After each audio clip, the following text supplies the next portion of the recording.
మంచి కుంభకోణాన్ని కనిపెట్టారు. కానీ సరైనటువంటి ఫాలోఅప్ చెయ్యనటువంటి వైనం ఇది.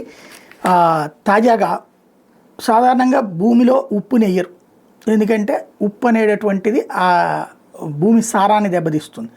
సాధారణంగా ఏ పాముల్లో వాటినో కంట్రోల్ చేయడానికి ఉప్పు వెదజల్లడం అనేది చేస్తుంటారు. అయితే ఎరువులుగా ఉప్పునివ్వడం అంటే దుర్మార్గమైనటువంటి పని.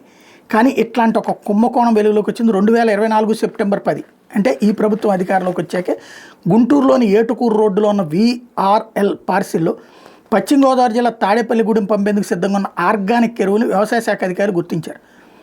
వాళ్ళు వెంటనే అనుమానం వచ్చి అదంతా వెతికారు.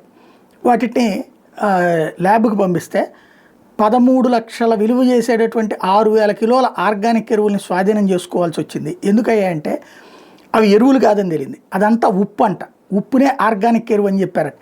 ల్యాబ్ నివేదికలో అన్ని నమూనాలు విఫలం కావడంతో అప్పట్లో సంచలనం సృష్టించింది. నవంబర్లోనే ఈ రిపోర్ట్ ల్యాబ్ నుంచి అధికారులకు అందింది. ఉత్తరప్రదేశ్కి చెందినటువంటి స్టార్ అగ్రిజెంటెక్స్ మీద కేసు నమోదు చేస్తామని అధికారులు అప్పట్లో ప్రకటించి 3 నెలలైనా ఈ రోజు వరకు కేసు నమోదు చేయలేదు. ఇది ఎందుకు జరుగుతోంది అన్నటువంటి విషయమే తేలట్లా.